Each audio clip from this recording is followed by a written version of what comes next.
My parents died in a car crash when I was 14. Don't feel bad for me or anything. I've made my peace with that years ago. Life with them was never great, but I do miss them. It's just that if they taught me one thing, it's to not sit around and wallow in self-pity.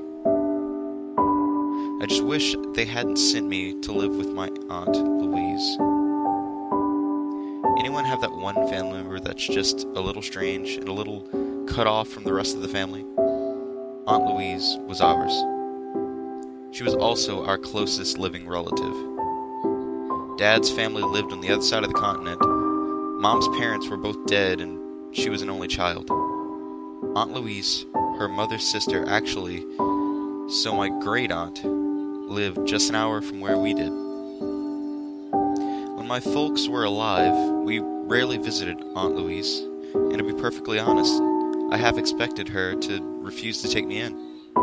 I was fully prepared to become a ward of the state or move across the country as soon as I heard that the children and family services had contacted her about taking me in, but she accepted. Not sure how willingly or graciously, because I wasn't privy to the phone conversation where she agreed to take me. I was surprised, though, at how nice she was to me the first 3 days I was there.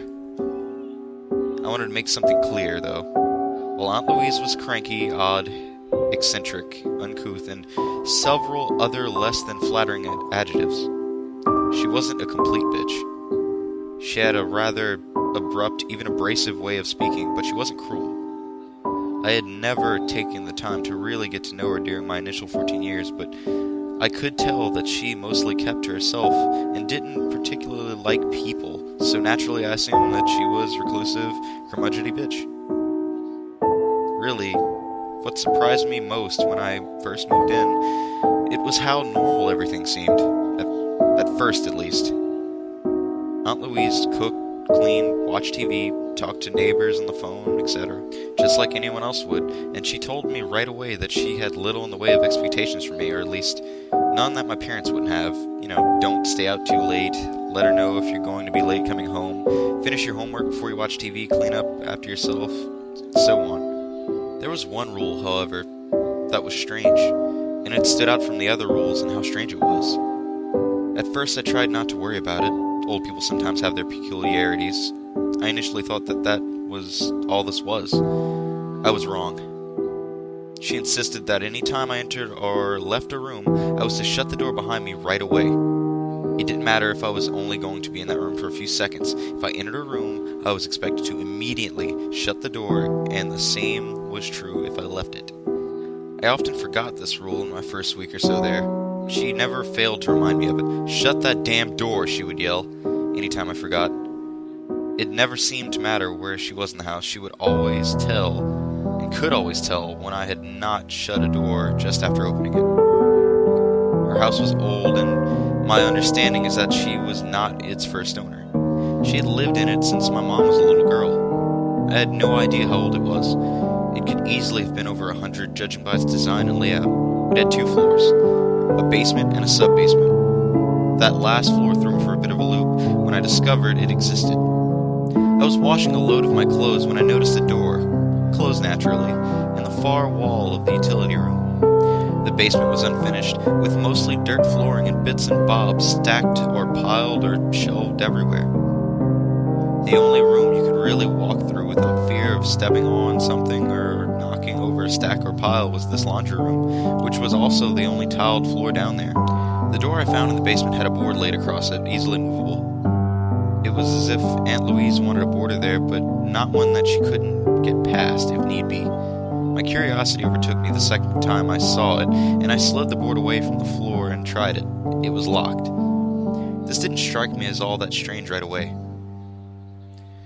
That is, until I realized that this was the only room in the house, other than the doors leading outside, that Aunt Louise kept locked. I asked her about it one day. She was cooking.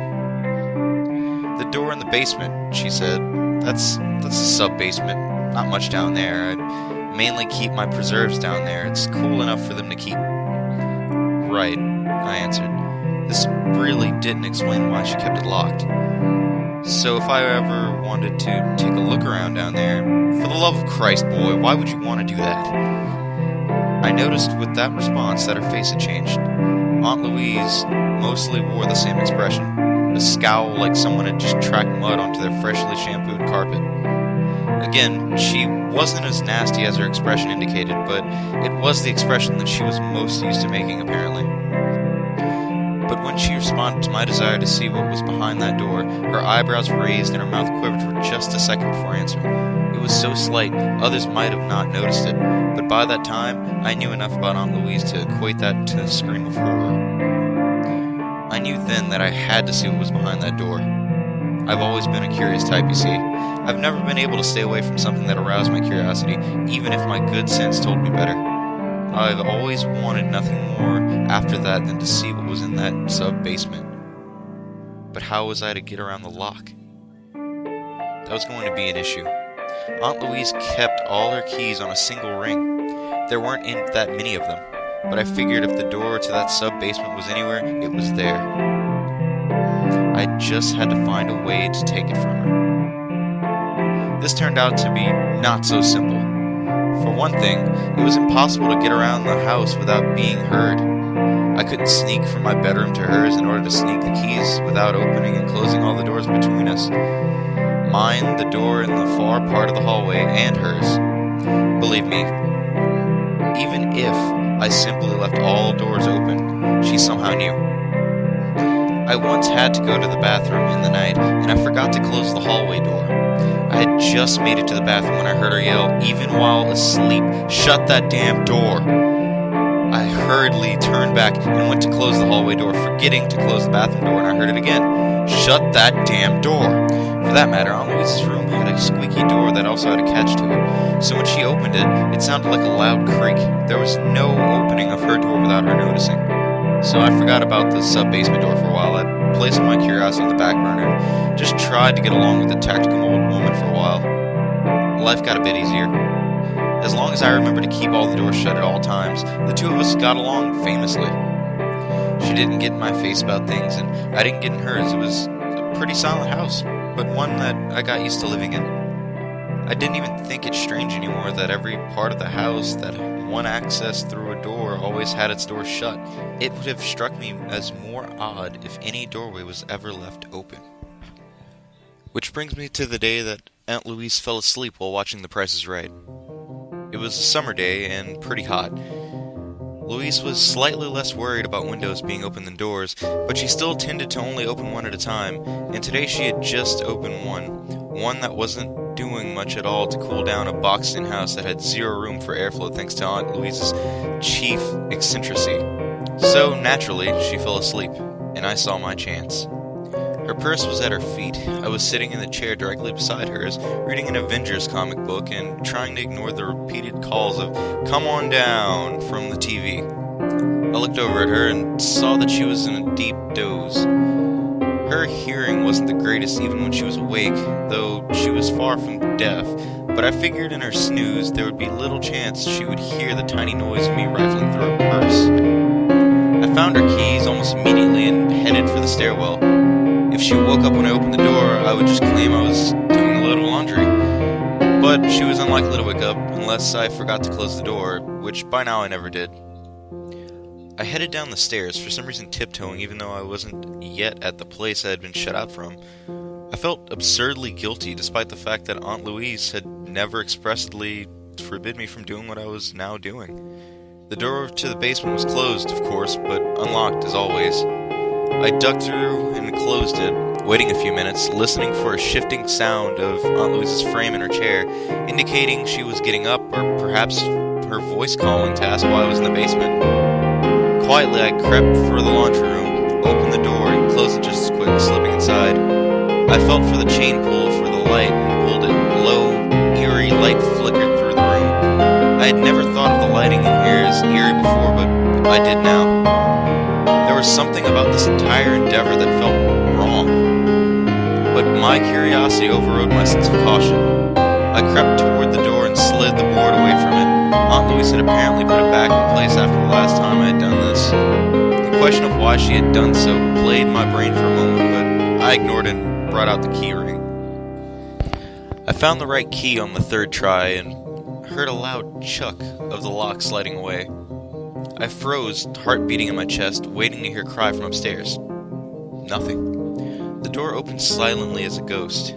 There wasn't any light to illuminate the staircase beyond, and I didn't even see it chain pull for a light on the stairs. My brain was screaming at the rest of my body to turn around and forget this little adventure, but I paid it no heed and crept down the stairs, feeling along the wall for guidance. It turned out that there was a tiny amount of light coming through the vents in the ceiling. It wasn't much, but I could see that there was a pull-string light just a few feet from the foot of the stairs. Stupid place to put it. It should be right at the landing. But I walked down what appeared to be a fairly compact hallway and pulled the string. If possible, the light that flickered on was lower than the light from the laundry room. I could barely tell I'd turned it on. I looked around and saw that, indeed, Aunt Louise did have rows of preserves down there. I was somewhat disappointed at the mundane answer to the mystery. For a moment, it seemed that the secret sub-basement was exactly what it had turned out to be. Except, I could feel a puff of a warmish breeze that should not be possible down in the hard-packed earth and walls and cooler subterranean air. The sense of wrongness was still there, and still strong, and I realized that the long row of shelves holding jars ended in a doorway at the end. A doorway that didn't have a door. I crept forward, arms in front of me, stepping carefully. The room beyond the door was dark and smelled musty. I couldn't feel a source of the slightly warm air that was brushing against my skin, but I was noticing that the closer I got to that room, the warmer the air became. By the time I was at the mouth of the tunnel, somehow I started thinking of this place as a tunnel by this time, the air wasn't just warm, it was humid. Fetid.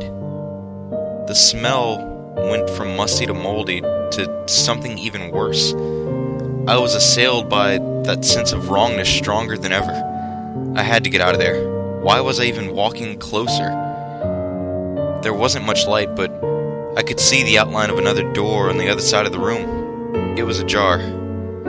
Seeing a door ajar in Aunt Louise's house was like seeing a shattered window in anyone else's. It was wrong. It was not meant to be, but then I wasn't precisely in Aunt Louise's house anymore, was I?